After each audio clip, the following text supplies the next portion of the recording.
교재 페이지는 17페이지입니다. 17페이지에 고전시부터 답을 맞추면서 풀이를 시작을 할게요. 자, 1번에 3번, 2번에 3. 3번의 주된 정서는 저번 시간에 풀이했었죠. 5번이었고요. 4번을 보면 내 가는데 점글을 세라가 나를 님, 그러니까 화자의 남편이라고 생각할 때와 나를 행상인의 아내, 그치? 그냥 나 그대로 화자 자신이라고 그냥 생각을 한다면 님이나 남편이라고 생각한다면 어떻게 해석이 가능하다고 했었죠? 혹시? 내 가는 데가 어두워질세라는 행상인이 자신의 행상길이 모해질 것을, 어두워지는 것을 걱정한다. 그냥 이대로 이 해석을 하면 될 것 같고, 내 가는데 점그를세라는 화자가 남편이 잘못되면 아내는 어떻게 되겠어? 아내라고 쓰기 좀 그런가? 자신의 미래가 불확실하고 부정적으로 바뀌겠지? 그것을 걱정하는 정서라고 해석을 해도 괜찮겠습니다. 두 가지로 해석을 해볼 거고요. 자, 그 다음 5번에 화자의 마음이 직접적으로 드러난 시여를 찾는 것이네요. 아, 내 가는데 점그를세라를 찾은 친구 혹시 손 들어봐. 네, 임을 염려하는 이라고 본다면 내 가는데 보다는 어디를? 어기야, 어떤 곳을? 증대를 디디올세라 부분을 찾아 써주시면 됩니다. 그쵸? 자, 증대가 의미하는 바가 뭐라 그랬죠? 위험, 그치? 위험한 곳. 그래서 위험한 곳에 다다르거나 위험한 상황에 놓일까봐 뭐하는 정서이다?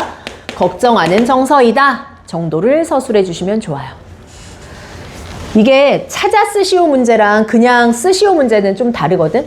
뭐 예를 들어서 명일여고에서 내신문항이 나왔어.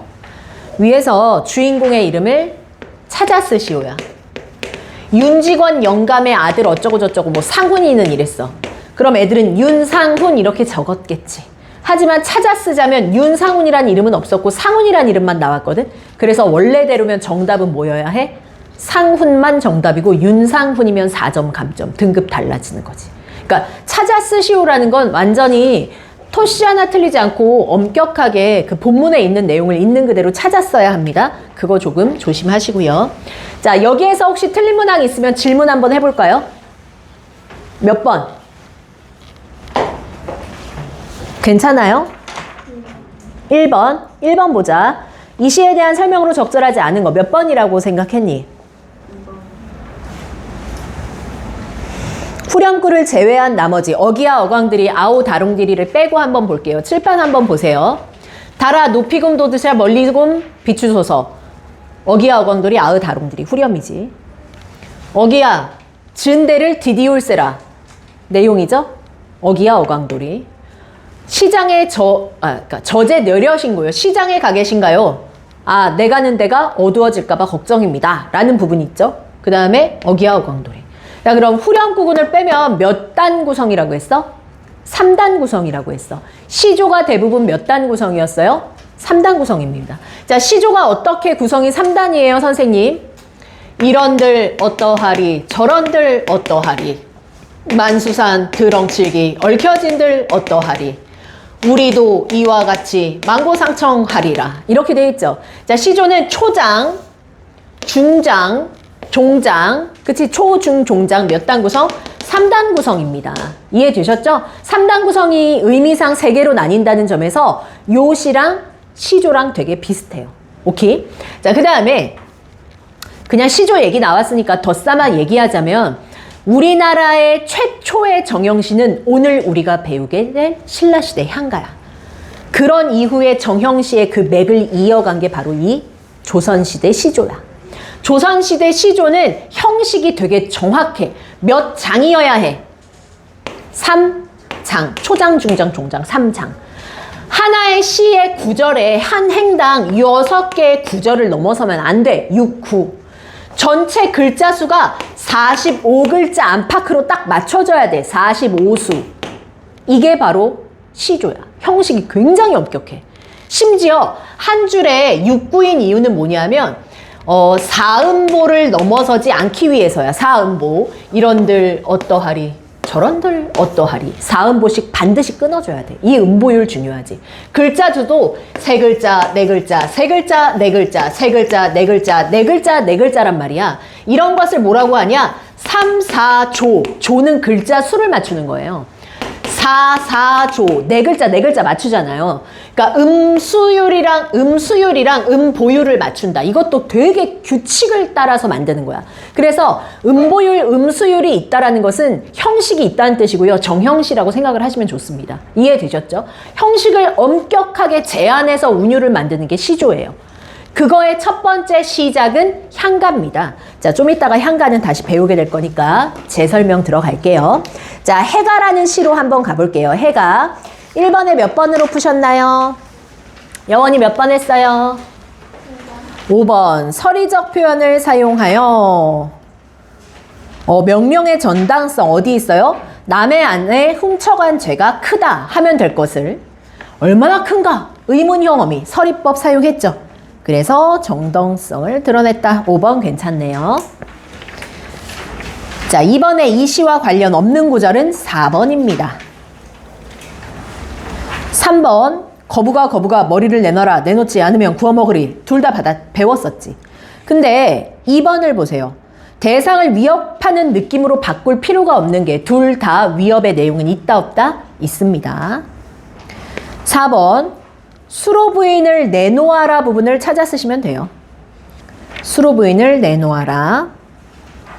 자, 그 다음 5번에 있는 시가 처용가라는 시인데 우리가 오늘 처용가를 못 배우네.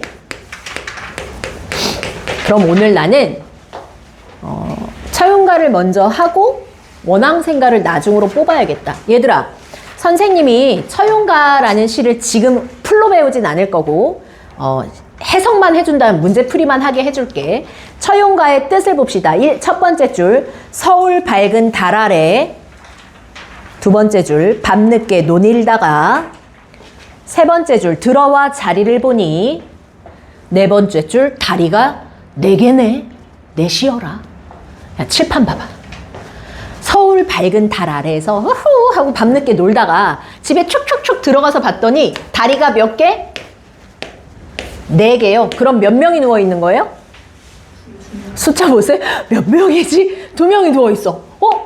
그 다음 행위 뭐냐면 둘은 원래 내 것인데 둘은 누구의 것일까? 내 아내가 다리가 2개만 내놓고 혼자 자고 있어야 되는데 아내 옆에 누가 있는 거야. 그래서 보통 일반 남자면 내 부인 옆에 딴 남자가 누워있어. 그럼 걔놈 새끼야 막 이러고 난리가 났겠지. 막 싸우고 난리가 났겠지. 근데 이 남자는 갑자기 나와서 노래를 불러요. 둘은 원래 내 것인데 둘은 누구의 것인가? 원래 내 것이지만 이렇게 된 걸 어찌하리 이러더니 엄청 관용적이고 체념적인 태도를 보인단 말이야. 도라이 같죠. 근데 이 배경설화에 숨어있는 내용이 있어요. 자, 그의 노래를 듣고 이 다리 2개의 주인공이 깜짝 놀라서 뛰쳐나와서 무릎을 꿇고, 이 노래가 처용가잖아. 처용이란 남자가 부른 노래거든. 이 처용한테 무릎 꿇고 뭐라고 얘기하냐. 나 진짜 감동했다. 아니, 이런 상황에 나를 보고 이렇게 관대하게 대하는 사람을 나는 처음 봤다. 내가 앞으로 당신의 얼굴이 붙어있는 집에는, 당신의 그림이 붙어있는 집에는 절대 들어가지 않고 넘어가겠다, 이렇게 표현합니다. 자, 이게 뭔 개소리인가 싶지. 아니, 이 남자는 뭐 하는 남자인데 이 집 저 집을 그렇게 돌아다녔을까? 자, 이 이야기는 사실 아내가 병에 들은 거야.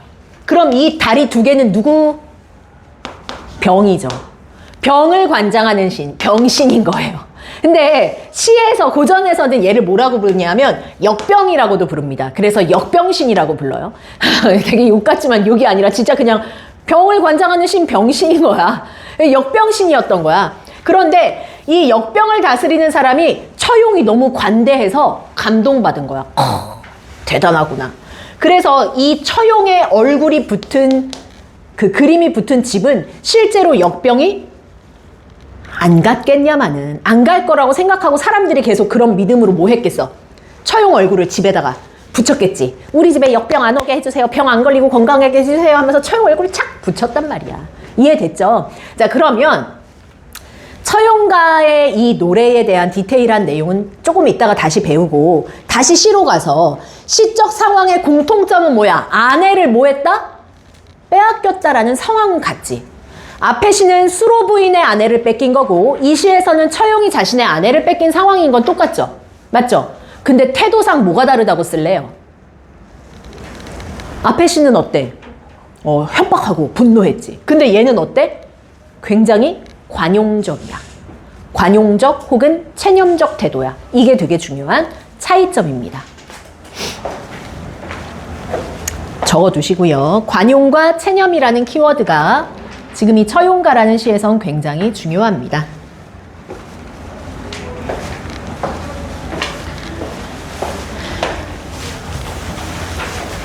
자, 그러면 우리는 오늘 요 풀이를 가지고 처용가라는 시와 서동요라는 시를 두 편을 배워볼 건데 갈래상의 특징이 굉장히 중요하기 때문에 향가라는 갈래부터 차근차근 배워보도록 할게요. 향가. 향가라는 시적 갈래는 우리나라에 총 21편이 남아있어요. 21편밖에 없어, 얘들아. 고대가요 우리 달랑 한 5개 배우니까 끝났잖아. 향가는 21개인데 21개를 다 배우지도 않아. 왜 안 배우는 줄 알아? 배울 만한 작품이 아니라서, 교과에 실릴 만한 작품이 아니라서겠지. 그러니까 우리가 교과서에 실리는 작품은 처용가, 제망매가는 뭐 완전 탑티어라서 너무 중요하고, 서동요도 뭐 거의 안 나오는 편이고요. 모죽질한가, 창기파란가 한 6편 배우면 거의 끝나는 격이겠네요. 그래서 우리는 차근차근 향가에 대해서 배울 건데 각각의 작품도 중요하지만 이 갈래의 특징이 되게 중요합니다. 특히나 고전시는요, 갈래적인 특징 자체가 시험 문제로 많이 나오기 때문에 그게 되게 중요해요. 자, 향가는 무슨 시대 노래냐? 신라시대 노래입니다. 생각해봐. 신라시대에 우리나라 글자 있어요? 없지. 글자가 없어. 그러면 이건 어떻게 전했을까요? 지금까지 어떻게 전해졌을까요? 구비전승 됐을 것 같지? 근데 아니야. 그럼 뭘로 적어서 전했다는 거잖아. 뭘로 적어서 전했을까? 한자를. 근데 한자가 한자 같지 않은 한자를 사용했다는 게 되게 재밌는 거야. 자, 신라시대의 이 노래는요, 기록해서 전해진 기록문학이자 표기를 해서 전했습니다. 자, 그런데 그 표기의 방법이 무엇이냐? 향찰로 표기했다라고 이야기합니다. 향찰이 무엇이냐 물으신다면 한자예요. 한자인데 중국인들은 절대 읽거나 해석할 수 없는 한자예요. 왜냐? 한자의 의미랑 한자의 뜻을 마치 우리나라 말처럼 완전히 바꿔서 우리말을 전면적으로 표기했거든요. 자, 이게 뭔 말인가 잘 모르겠잖아. 그래서 한자를 너희가 모르니까 영어로 예를 들어볼게. 시내가 집에 가다. 자, 이렇게 했을 때 한자의 음과 뜻을 빌린다는 건 명사는 그대로 음을 빌렸습니다. 시내를 음대로 쓴다면 신, 에, 겠지. 가, 에, 다 이런 애들은 뜻이 없어. 맞죠? 그래서 조사나 어미 같은 건 그냥 소리, 음을 흉내냈거든? 그럼 시내 car 이렇게 하는 거야. 집은 house라고 해도 되고 그냥 명사니까. 근데 명사 중에서도 이런 명사 있지. 고유명사. 고유명사는 소리만 흉내냈고 이런 것들은 집, 가짜에서 가짜를 안 쓰고 집으로 사용해서 떼었겠지만 집이라고 하면 영어로는 뭐야? house. 애는 뭘로 썼겠어? 뭐 이렇게 썼을 수도 있고 다르게 그냥 A에다가 음가를 넣었을 수도 있겠죠. 가다는 뭐겠어요? 영어로 고, 다. 오케이? 이렇게 썼다고. 야, 그럼 상식적으로 생각을 해봐. 중국인들이 이 말을 알아들어? 걔는 절대 못 읽어. 그치? 그 다음에 우리나라 신라시대 애들도 영어를 앵간치 잘해야지 이렇게 쓸 수 있지 않겠냐? 음과 뜻을 모두 다 표기해서? 그러면 생각해봐. 자, 향찰로 향가를 쓸 정도의 사람들이면 지식인이겠어? 일반 서민이겠어? 지식인들이야. 엄청난 지식인들이야. 그래서 신라시대는 기록문학이라는 게 굉장히 중요하고요. 두 번째, 향유 계층이 그럼 누구냐? 향유라고 하면 공유했던 사람들이나 혹은 작자층이 누구냐라고 하면 지식인입니다. 근데 거기다 지식인이라고는 하지 맙시다. 신라시대 지식인들이 누군지 알아요? 일단 탑티어는 승려들이에요. 신라시대 때 왕을 교육하고 가르쳤던 사람들이 다 중들입니다. 그러니까 중은 굉장한 지식인이었어, 그때 당시에. 자, 그 다음 또 누구냐? 화랑들이죠. 신라의 화랑들. 그치? 화랑이라는 존재들은 지금으로 쳐보면 엄청나게 센 권력을 가진 국회의원들의 자식이야. 근데 그 자식들끼리 무리를 이루어서 함께 교육을 받고 공부를 하고 막 칼싸움이라고 하면 좀 그렇구나. 훈련을 해서 막 무력을 쌓고 이래. 그 집단을 이룬 애들이 화랑들이야.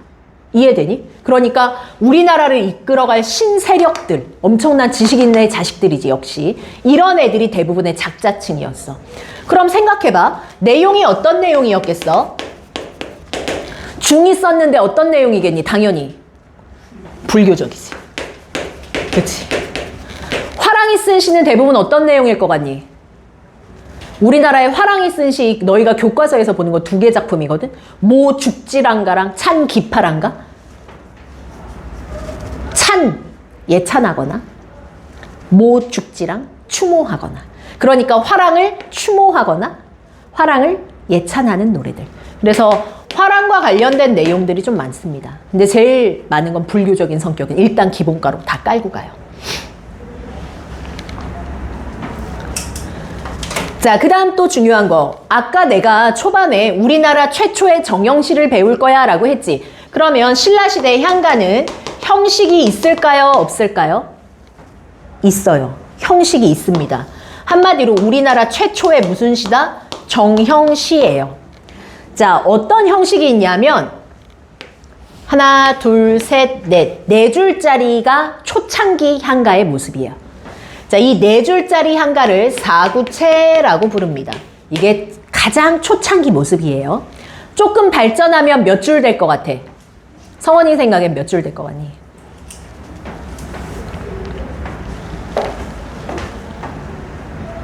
필기하고 있니? 몇 줄 될 것 같아? 8줄. 똑똑한데 8줄 돼요. 그러면 4구체가 몇 개 이어지는 거야? 2개 이어지는 거야. 이걸 몇 구체라고 부르냐면 8구체 향가라고 부릅니다. 8줄짜리요. 가장 발전된 형태가 있어요. 몇 구체일까요? 일단 8구체는 그대로 가겠지. 그치? 8구체, 4구체, 4구체. 그 다음 마지막 2줄을 붙여요. 그럼 몇 구체예요, 총? 19체입니다. 19체 향가가 있어요. 자, 19체가 가장 발전된, 그치? 그리고 가장 유려한 모습이다라고 하는데, 얘는 그래서 이름도 따로 있습니다. 19체 향가는 산회가라고 부르기도 했고요. 자, 마지막 이 2줄이 굉장히 중요합니다. 이 2줄이 왜 중요한지 한번 보세요. 지민아, 마지막 2줄을 우리는 떨어질 낙자를 써서 낙구라고 부르거든? 낙구의 꼭 시작을 뭘로 했냐면 이런 걸로 했어. 이게 뭐지? 그렇지. 영탄법. 감탄사로 반드시 시작합니다. 그럼 생각해봐. 시아야, 감탄사로 시작하면 우리가 일단 집중이 더 돼, 안 돼? 되지? 그리고 앞에서 얘기하던 시상의 흐름이 살짝 어떻게 전환된단 말이야. 그래서 이 낙구가 하는 역할이 왜 중요하냐면 낙구에 가서 시상이 전환되면서 모든 시상이 집약돼요. 예림아, 집약된다는 건 뭐야? 내용이 거기에 완전히 어때? 집합한다는 뜻 아니야? 중요한 내용이? 그럼 주제가 어디에 있겠어? 그렇지. 낙구에 주제가 다 들어갑니다. 이해되셨죠? 그래서 중요해요. 자, 지금 내가 색깔펜으로 쓴 이 키워드들이 고등학교 1학년 내신에서 나오는 서술형 문제입니다. 자, 시험 문제 한번 알려줄게요. 신라시대 19채 향가가 너희의 시험 범위에 가에 있어. 그리고 보기를 주지. 1번 문제. 보기에 시조 한 편을 줍니다. 그리고 서술형으로 나와요. 이건 대부분. 보기와 가에 갈래상 특징 중 형태적 공통점을 얘기하고 공통점. 그리고 가가 보기에 어떤 영향을 줬는지 문학사적 의의를 서술하시오. 자, 이게 서술형 문제입니다. 자, 공통점 찾아보세요. 시조와의 공통점. 내가 아까 시조를 판서로 보여줬잖아. 그지? 생각해봐. 뭘 것 같아? 어? 정경지? 정형시다. 그것도 틀리진 않지. 하지만 문제가 요구하는 바는 그거는 좀 아니야. 정형시를 써준다고 해서 감점되진 않거든? 하지만 정작 써야 할 건 또 따로 있어요. 뭘 것 같아요? 담비 뭘 것 같아? 가빈이는? 뭘까? 모르겠어? 윤우? 나 칠판에 그림 그려놨는데. 잠시 칠판 볼래?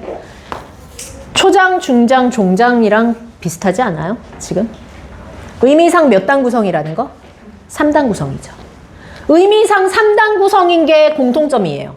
그래서 시조는 원래 향가의 영향을 받았다. 향가의 형식적 전통을 계승했다가 맞는 말입니다. 이해되셨죠?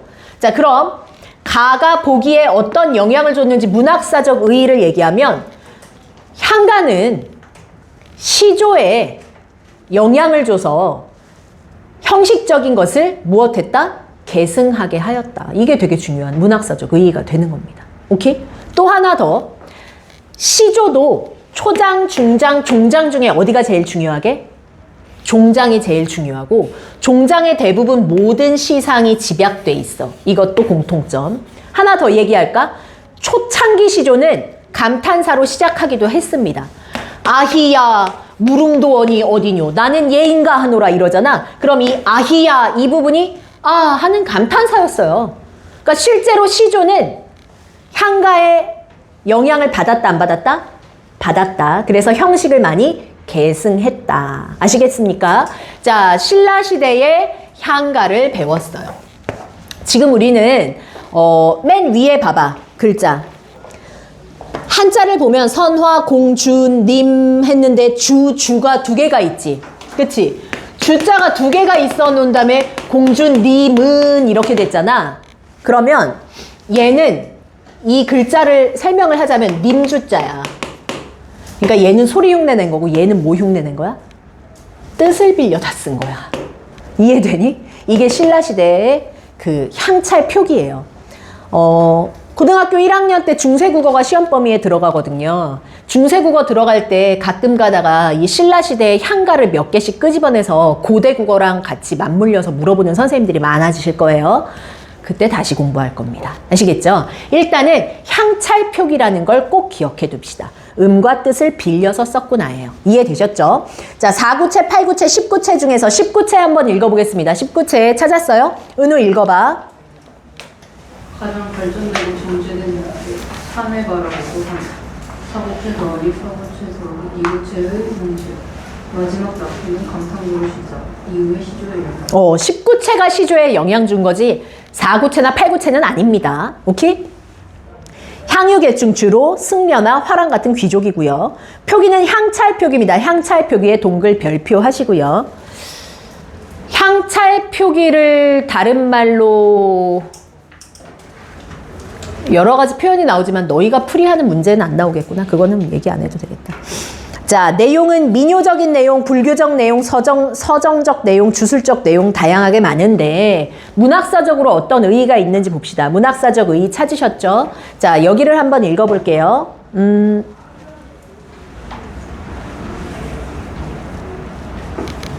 이쪽으로 가서 아니지. 민웅이 읽어보자. 문화를 위해 방식으로 처음 기록한 문학 주체성이 보인다. 작품마다 배경설화가 동반되어 문학과 역사가 어우러진 예술이다. 우리말을 우리 방식으로 처음 기록했다고 했지만 이게 한글로 기록됐다는 뜻은 아니고 무슨 표기했다는 뜻이에요? 향찰로 표기했다는 뜻입니다. 향찰은 한자를 우리말로 약간 변형해서 쓴 거야. 그래서 우리말을 전면적으로 표기했다라는 이 키워드도 자주 나오니까 같이 기억해 두세요. 자, 서동요라는 글을 한번 배워볼 건데 서동요든 뭐든 아까 향가가 마지막에 배경 설화 있다고 돼 있잖아. 쌤이 서동요의 배경 설화를 좀 읊어주겠습니다. 칠판 보고 이야기를 들어보세요. 서동요는 서동이 부른 노래라는 뜻입니다. 자, 옛날 신라에 서동이란 남자가 살았어. 이 남자는 너무 가난해. 홀어머니를 모시고 사는데 먹고 살 게 없어서 산속에 가서 흙을 파가지고 마 같은 거 있지. 마 같은 걸 캐서 팔아가지고 겨우겨우 먹고 살던 애야. 자, 근데 얘는 백제 나라 남자지. 근데 신라의 공주인 선화공주가 너무 예쁘다는 소문을 들은 거야. 너무 보고 싶어. 어떻게 생겼는지 너무 궁금해. 이래서 약간 나의 최애를 찾아 떠난다 이런 마음으로 신라로 가고 싶은 거야. 근데 나라랑 나라 사이에 국경이 있지. 그냥 건너갈 수가 없잖아. 그래서 뭐 했는 줄 알아요? 국경을 건널 수 있는 거 그때 당시에 특별히 검사 없이 패스포트 없이 지나갈 수 있는 거 중행세를 하면 되겠지. 승려는 신라에선 굉장히 대단한 인물이란 말이야. 머리를 깎고 승려복을 입고 승려인 척하면서 이렇게 길을 건너가요. 그러자 너 지나가 중이군요 이러고 갔어. 그리고 이 공주를 보려고 앞에서 막 기다리다가 어느 날 공주가 살짝 나와서 얼굴을 딱 본 거야. 예뻐. 한눈에 반했어.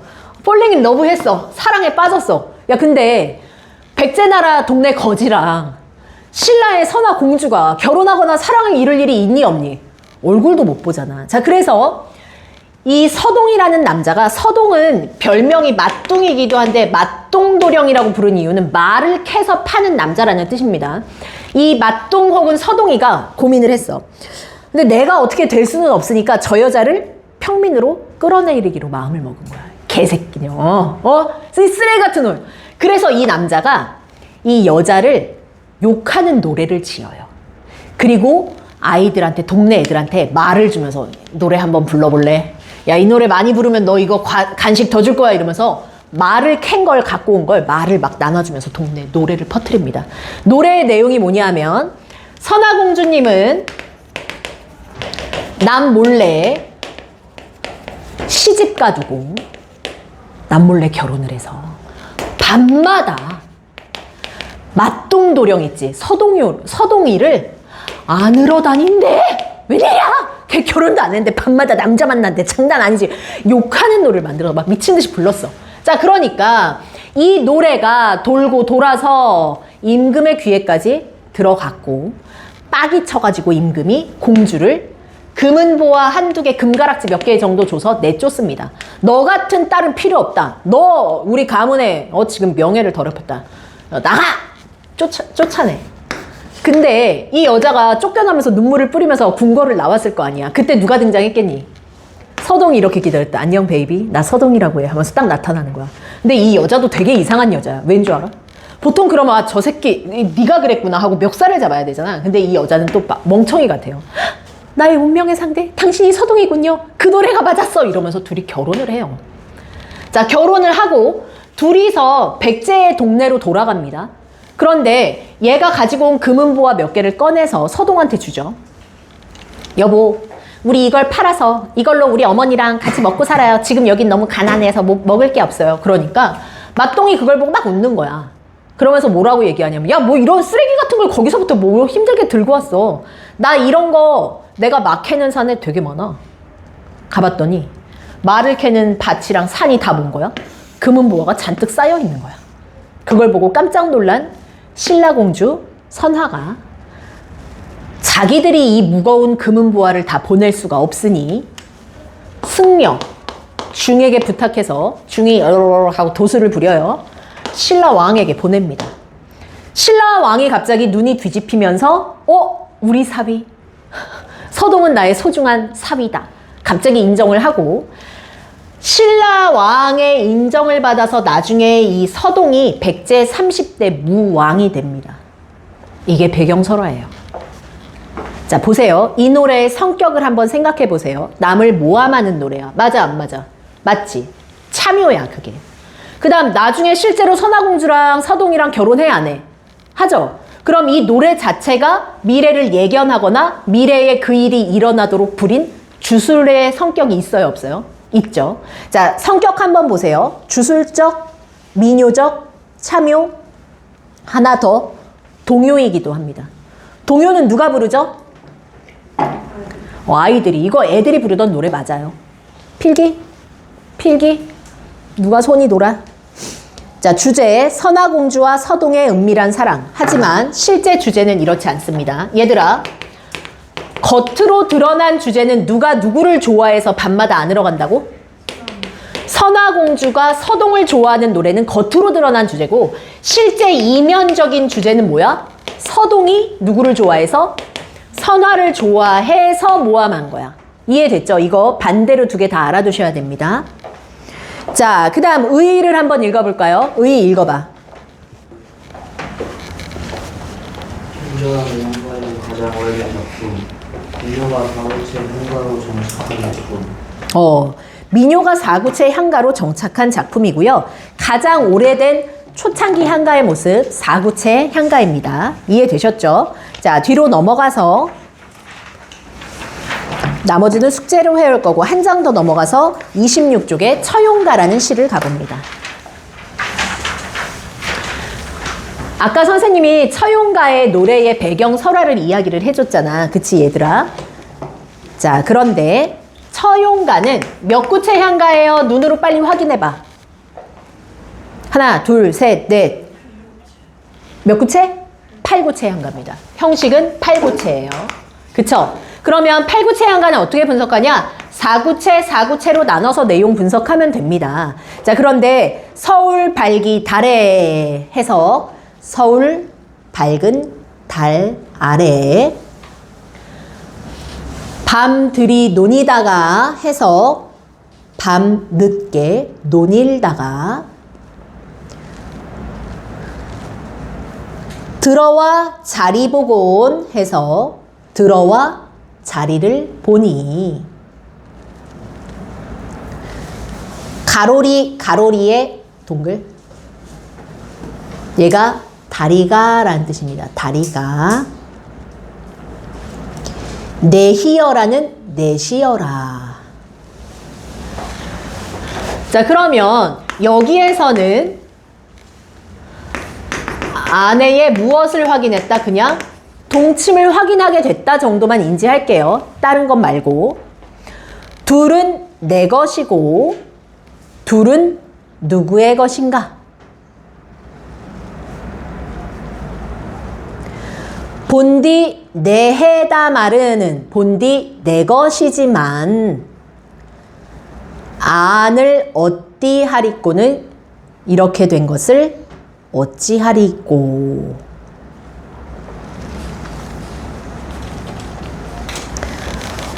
근데 얘는 아까도 얘기했잖아.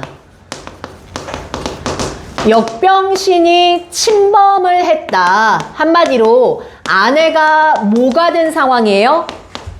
병이 든 상황인 겁니다. 그쵸? 그런데 얘들아 봐봐. 너희가 그냥 상식적으로 생각해봐. 가빈아, 너가 병들었어. 근데 어떤 아저씨가 와서 막 춤추면서 막 노래를 불렀어? 근데 네가 갑자기 병이 나았어? 그 사람 뭐 하는 사람이야 그럼? 뭐 하는 사람이에요? 무당이에요. 그쵸? 그래서 이 처용이 병을 낫게 했다는 거에서 우리는 처용이 어떤 사람인가를 생각했을 때 첫 번째 가장 합리적인 의심은 이 사람이 뭐일 것이다? 무당일 거다. 무당이 춤을 추고 어떤 행위를 해서 귀신을 내쫓은 이야기이기 때문에 이것은 무속 신앙에서 부르는 노래다. 그러니까 이것을 우리는 무가라고 할 수 있다. 이렇게 하는 것도 맞고요. 그쵸? 그 다음 두 번째, 실제로 처용의 얼굴 그림은 지금까지 어느 정도 명맥을 이어서 남아있거든? 근데 얼굴을 보면요, 코가 이렇게 크고요, 눈이 엄청 진하게 생겨 있어요. 그리고 피부가 좀 거무틱틱해. 일반적으로 그때 시절에 우리나라 사람과는 좀 다르게 생겨서 혹자들은 아마 이때는 인도랑 좀 교류가 있었어. 근데 우리나라 의술에는 없었지만 인도에 있었던 의술로 뭘 병을 고쳤나 보다. 그 사람은 뭐일 거야? 의사일 거야. 그래서 의료 행위를 해서 나았는데 우리나라 사람들이 보니까 너무 신기한 거야. 그래서 대단하다. 저 사람 얼굴을 갖다 붙이자! 막 이러면서 이제 얼굴 갖다 붙였을지도 몰라! 라고 생각하는 경우도 있습니다. 자, 뭐가 됐던지 간에 이 노래는 병을 쫓는 노래, 귀신을 쫓는 노래라고 생각할 수 있죠. 그래서 주제, 아내를 범한 역신을 물러나게 함이라는 거고요. 이게 신라 향가의 마지막 작품입니다. 자, 그 다음 굉장히 중요한 게 이 정서와 태도인데, 기억에 밑줄 쳐 있는 아만을 어찌하리꼬 라는 부분에서 이미 이렇게 된 것을 어찌하겠는가 라는 거에서 분노하지 않지. 여기에서 제일 중요한 키워드는 어떤 태도야? 관용적인 태도 혹은 체념적인 정서를 기억하셔야 됩니다. 처용가에선 사실 이게 제일 중요해요. 뭐 용어로 벽사진경이나 축사 이런 것보단 이 개념이 중요합니다. 이게 왜 중요하냐면 신라시대의 처용가는 굉장히 관대하잖아. 조선시대 가면 어떻게 되는 줄, 고려시대 가면 어떻게 되는 줄 알아요? 고려시대 처용은 무서운 사람이야. 그래서 역신이 제발 나 처용만 피해서 어디든지 좀 도망가게 해달라고 빌어. 그러면서 처용을 회유합니다. 천금을 줄까? 처용합이요. 뭐 돈을 줄까? 금을 줄까? 막 회유해. 그러니까 처용이 뭐라고 하냐면 야, 돈도 필요 없고 금도 필요 없고 역병신을 내 눈앞에 잡아다 바쳐. 역병신은 내 눈앞에서 횟감이다 이래. 횟감이라는 게 무슨 뜻이야? 회쳐서 죽여버릴 거야. 되게 화내거든? 근데 여기서 너무나 어때? 관용적 태도지. 이게 실제로 3년 전 모의고사는 아니고 수특에 나와 있던 내용이에요. 고려가요 처용가와 이 신라시대 처용가의 태도가 좀 많이 다르다. 이건 관용적 태도구나 라는 걸 이해해 둡시다. 자, 그러면 우리가 이해와 감상을 한번 읽어볼 건데요. 네 번째 줄에 이 노래는 찾으셨나요? 성원이 읽어봐. 노래는 향과 해독의 시금석 역사를 어디가 향과 처용과 이것도 구절이 고려가요 처용가에 그대로 들어가 있는데 악학 괴범의 훈민정음으로 기록되어 있어 한살표계의 기본 원리를 찾아낼 수 있었던 것이다. 처용이 자신의 아내를 범한 역신을 보고 이 노래를 지어 부르며 춤을 추었더니 역신이 그의 감목하여 용서를 보고 이후로는 공의 형상을 그린 것만 보아도 그분에 들어가지 않겠다고 하였다. 이러한 점에서 이 작품을 축사, 귀신 및 벽사진경 이 노래로 본다. 축사 동글, 벽사진경 돌굴. 이건 그냥 뭐 되게 중요하진 않아요. 그냥 귀신 쫓는 노래 이 정도로만 이해합시다. 됐죠? 자, 그러면 우리는 원앙생가는 빼고 앞에 있는 두 시 배웠으니까 이 두 편의 시에 대해서 문제를 풀어 올 거고요. 뒤로 넘어가서 지금 혹시 시계 있는 사람 시간 몇 시니? 7시 18분이야? 쉬었다. 이어서 가고 싶지만 쉬어야 되겠네요. 쉬었다 와서 이어서 수업하겠습니다.